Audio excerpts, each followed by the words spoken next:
दोस्तों, स्वागत है आपका डिवाइन इंस्पिरेशन चैनल में। तो जैसा कि थंबनेल में डिस्क्रिप्टेड है कि आज हम 9th हाउस के बारे में बात करेंगे। तो आप लोगों ने कभी देखा हो ना लाइफ में कि कुछ लोग ऐसे होते हैं जिनको अपन कहते हैं कि यार इसने कम मेहनत करी या ये उतनी मेहनत नहीं करता, लेकिन इसका भाग्य साथ देता है।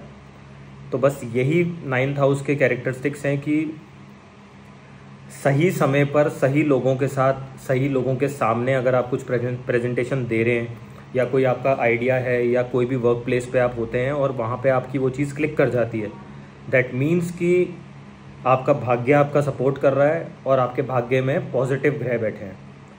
तो जिन भी लोगों का स्मूथ कैरियर होता है और उनको भाग्य का सपोर्ट मिलता है, दैट मीन्स कि अगर वहाँ पे आपके बेनिफिक प्लैनेट बैठे हैं, जैसे सन हो गया, मून हो गया, जुपिटर हो गया, वीनस हो गया, तो ये आपको भाग्य में एक एक्स्ट्रा एज देते हैं बाकियों के ऊपर। जैसे जो मैंने आपको स्टार्टिंग में बोला कि कम मेहनत करके भाग्य का सपोर्ट मिले, तो उसको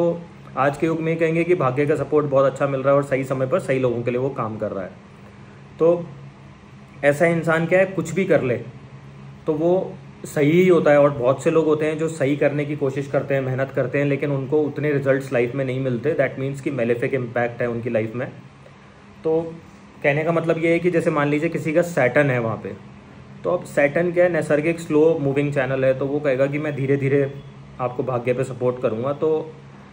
36 साल की उम्र के बाद आपका एक मैच्योरिटी जब तक आ जाती है ना, जब आप घिस जाते हो, आपकी उम्मीद खत्म हो जाती है, तो सैटर्न आपको उस समय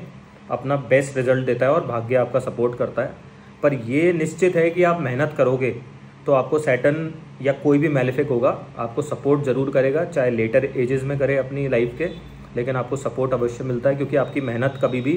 ख़राब नहीं जाती और संकल्प का कोई विकल्प नहीं है। आप जो सोचते हो आप वो कर सकते हो। और जैसे मान लीजिए यहाँ पे राहु बैठा है, तो अब ये क्या धर्म कर्म का स्थान है, फादर की गाइडेंस का है या आपके किसी भी गुरु का। तो ऐसे इंसान का अक्सर देखा गया है कि खुद का जो भी धर्म कर्म होता है या जो भी फैमिली के बिलीफ सिस्टम होते हैं, तो उस पर उसका फोकस कम होता है और वो वेस्टर्न कल्चर हो गया या कोई जैसे होता है ना कि मान लीजिए कि दूर के किसी देश में जाके सेटल होना और वहाँ के कल्चर को अपनाना, तो वो ऐसा भी कर सकते हैं और मासेस बहुत अच्छे इनसे कनेक्ट होते हैं और ये बहुत ज़्यादा सक्षम होते हैं कि अपने बिलीफ सिस्टम को दूसरे पे एक होता है ना कि थोप भी सकते हैं और ऐसा करने में ये सक्षम भी हो जाते हैं। अब मैं बात करता हूँ कि यहाँ पे मान लीजिए किसी के बेनिफिक बैठे हैं, तो जैसे जुपिटर हो गया, तो 9th हाउस 12th हाउस का पोर्टफोलियो दिया गया है उसको। तो नैसर्गिक शुभ ग्रह है, तो आपको एक चांसेस ऐसे बनते हैं कि जब भी पॉजिटिव ग्रह यहाँ पे बैठते हैं तो आपको अपने फादर की बहुत अच्छी गाइडेंस मिलती है, एक बहुत अच्छे गुरु का सपोर्ट मिलता है। और अगर आप किसी जॉब के अंदर हैं या प्रोफेशन पे हैं, तो आपको बहुत अच्छे किसी सीनियर की गाइडेंस मिलेगी या आपके बॉसेस आपका सपोर्ट करेंगे। बशर्ते ये आपको लाइफ लॉन्ग तो मिलेगा ही, लेकिन अगर आपके 9th हाउस का लॉर्ड एक्टिव है और अच्छी पोजीशन पे बैठा है, जैसे मान लीजिए 2nd हाउस के उसका संपर्क हो जाए, तो अर्निंग में आपको सपोर्ट देगा। या आप मान लीजिए 5th हाउस से हो गया और यहाँ पे बुध बैठा है, तो कोई छोटा बच्चा भी आपको ऐसी सलाह दे सकता है या कोई किताब से सलाह ले सकते हैं कि आपको लगे कि ये कितना बेनिफिशियल है मेरे लिए और आप उसको लाइफ में आपके भाग्योदय का वो कारण बन सकता है। 10th हाउस के अंदर बहुत अच्छे आपको एक आइडियाज़ आएंगे। अगर 9th हाउस का मालिक 10वें घर में बैठा है तो आइडियाज़ बहुत अच्छे जनरेट होते हैं और जॉब प्लेस पे, वर्क प्लेस पे ऐसे आदमी की एक रेपो बन जाती है और ये बढ़िया काम करते हैं और सीनियर्स का भी सपोर्ट मिलता है। अगर ये आपका 11th हाउस में बैठ जाए मान लीजिए, तो फिर क्या होता है, आदमी वही है कि वो गेंस का हाउस है और ये मतलब ये आपके जो भी 9th हाउस से आपको सपोर्ट मिल सकता है, तो आपकी क्या इच्छा ख़त्म नहीं होती गेंस के लिए, वो आपको एम्पलीफाई करता है। तो कई बार ये भागम भाग वाली ज़िंदगी भी बहुत सही नहीं रहती है, आपको एक लाइफ में ठहराव चाहिए, अपनी फैमिली को टाइम दें आप लोग। और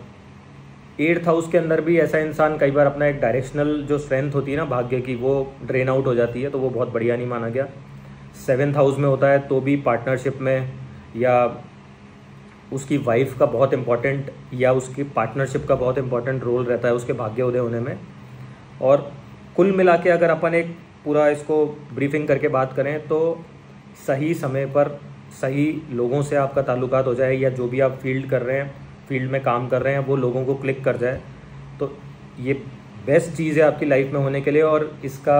सीधा सीधा संबंध आपके 9th हाउस से है और दैट मीन्स कि आपके कुछ ना कुछ पॉजिटिव इम्पैक्ट आपके भाग्य स्थान से मिल रहा है आपको और आप ब्लेस्ड हैं।